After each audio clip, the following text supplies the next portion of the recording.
8 de setembro, duas atitudes inesquecíveis. Marcos, capítulo 14, versos de 1 até o 11. Dali a 2 dias era a Páscoa e a festa dos pães asmos, e os principais sacerdotes e os escribas procuravam como o prenderem à traição e o matariam, pois diziam: não durante a festa, para que não haja tumulto entre o povo. Estando ele em Betânia, reclinado à mesa, em casa de Simão o leproso, veio uma mulher trazendo um vaso de alabastro com um preciosíssimo perfume de nardo puro, e quebrando o alabastro, derramou o bálsamo sobre a cabeça de Jesus. Indignaram-se alguns entre si e diziam: para que este desperdício de bálsamo? Porque este perfume poderia ser vendido por mais de 300 denários e dar-se aos pobres, e murmuravam contra ela. Mas Jesus disse: deixai-a, por que a molestais? Ela praticou boa ação para comigo, porque os pobres sempre os tendes convosco, e, quando quiserdes, podeis fazer-lhes bem, mas a mim nem sempre me tendes. Ela fez o que pôde, antecipou-se a ungir-me para a sepultura. Em verdade vos digo, onde for pregado em todo o mundo este evangelho, será também contado o que ela fez, para a memória sua. E Judas Iscariotes, um dos 12, foi ter com os principais sacerdotes, para lhes entregar Jesus. Eles, ouvindo, alegraram-se e lhe prometeram dinheiro. Nesse meio tempo, buscava ele uma boa ocasião para entregar Jesus. Duas atitudes inesquecíveis. A primeira atitude foi da mulher. Aqui, no caso de Marcos, não menciona o nome da mulher. Mas essa mesma história foram escritos nos 4 evangelhos. Cada um de uma forma característica, um mais completo e o outro mais resumido. Então ele diz que essa mulher entrou ali naquele jantar onde Jesus estava, na casa de Simão leproso, ex-leproso, né? E estavam ali se alimentando, sentado ali numa cadeira, quando surpreendentemente veio essa mulher e derramou o perfume preciosíssimo sobre a cabeça de Jesus. E então o perfume exalou por toda a parte, porque era um perfume preciosíssimo, e o custo dele equivalia ao salário de 1 ano de trabalho. E ela então deu tudo que ela tinha em agradecimento por tudo que Jesus tinha feito por ela. E aquele perfume, certamente, como era terça ou quarta-feira ali, e Jesus foi morto na sexta-feira, então aquele perfume, era um óleo, deve ter permanecido com Jesus perfumado ainda até a morte de Jesus Cristo. Então era um perfume que lembrava Jesus que existia alguém que cria no seu evangelho. Então, quando sentiram esse perfume, todos olharam ali para ver o que era, e era isto realmente estava acontecendo. E eles classificavam como um desperdício. Para que esse desperdício? Aqui eles não falam quem é que falou isso, disse os discípulos, mas em outro evangelho diz o nome de quem falou isso. Foi Judas Iscariotes. No livro de João ele diz que foi Judas Iscariotes que disse: por que esse desperdício? Este perfume poderia ser vendido e por até 300 denários, que é um valor extraordinário, bom, para ajudar mais os pobres. Até João, Marcos não diz, mas João fala que ele não estava preocupado com os pobres. Ele estava querendo dinheiro para ele. E lá menciona porque ele era ladrão, né? Ele era ladrão, ele cuidava da bolsa, ele era o tesoureiro do grupo. Jesus sabia tudo o que estava acontecendo. Então, Jesus recriminou a quem pudesse pensar como Judas. E disse: não molestais essa mulher, ela está fazendo o que pôde de melhor, de coisa boa, ou é uma boa atitude. E posso afirmar para vocês que é uma atitude inesquecível. Porque onde quer que for pregado o Evangelho, ou este Evangelho, será contado a história desta mulher para a memória sua.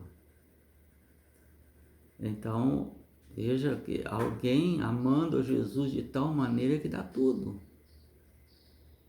E todos ficaram em silêncio. E o livro de Marcos passa a contar agora o pacto de traição de Judas. Judas, logicamente nós sabemos que ele estava saindo da ceia e foi lá ainda comendo o pão molhado no suco de uva, que representava o corpo de Jesus, a carne de Jesus e o sangue de Jesus, que seria dado por todos, inclusive por ele.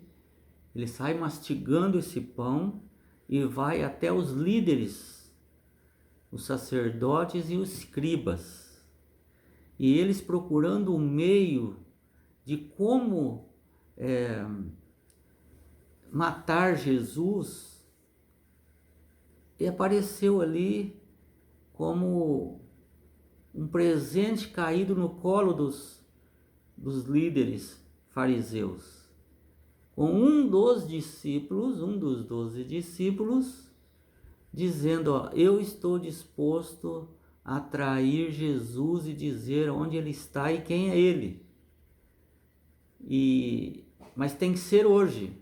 Quer dizer, não era o plano dos escribas e fariseus matar Jesus justamente ali, que dois dias que estava antecedendo a Páscoa, porque a cidade ali estava que normalmente tem 40 mil habitantes, estava com mais de 100 mil habitantes, porque convidados, pessoas que vieram para adorar, para participar da Páscoa, dos pães asmos, e eles não queriam fazer isso no meio daquela multidão, mas eles estavam com tanta sede de matar Jesus que eles aceitaram a opinião de Judas, o conselho de Judas, proposta de Judas, e disse: olha, tem que ser hoje, eu sei onde ele está. E aí procuravam a ocasião para entregar. E nós sabemos o que aconteceu. Já era tarde da noite, quando Judas disse: olha, pede para o seu exército vir comigo, porque eu sei onde ele está. E é agora. E foram lá, e Jesus recebeu um beijo de traição de Judas, porque ele havia falado: a quem aquele eu beijar é esse. prendei-o.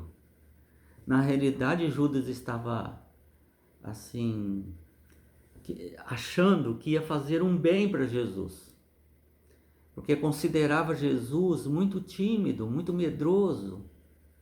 Com todo o poder que ele tinha, ele poderia ser muito mais do que ele era. Ele estava sendo muito humilde, ele estava sendo muito uma pessoa que não, parece que não sabia liderar.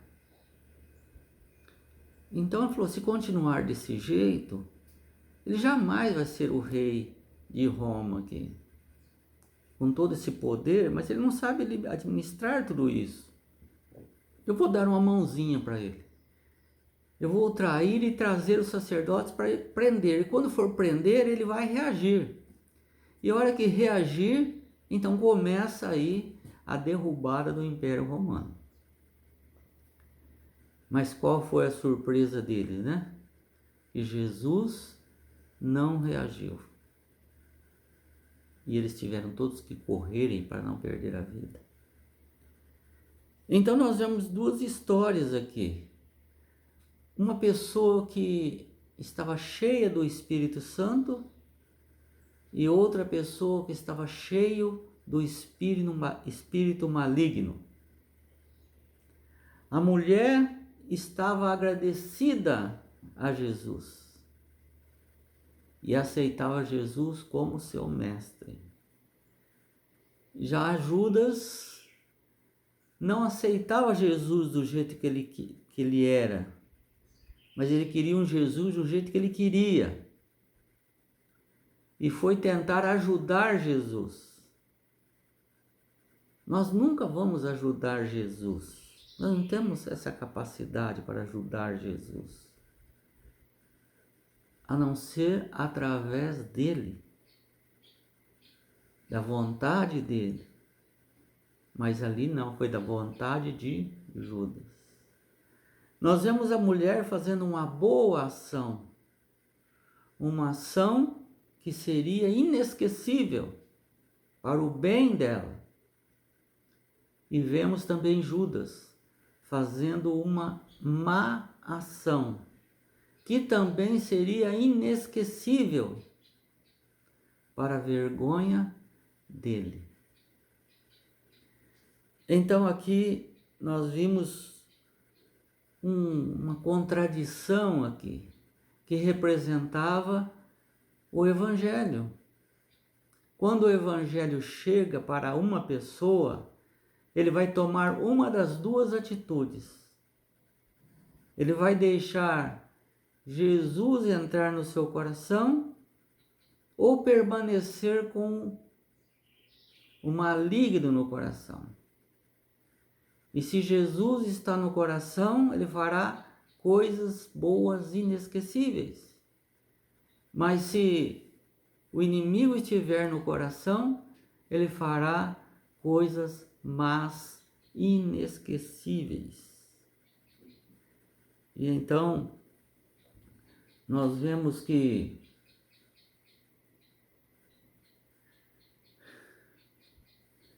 nós vemos duas pessoas e os resultados que aconteceram. Podemos ser Judas ou podemos ser aquela mulher. Não tem outra opção. Que Deus nos abençoe para sermos e termos obras inesquecíveis para Deus.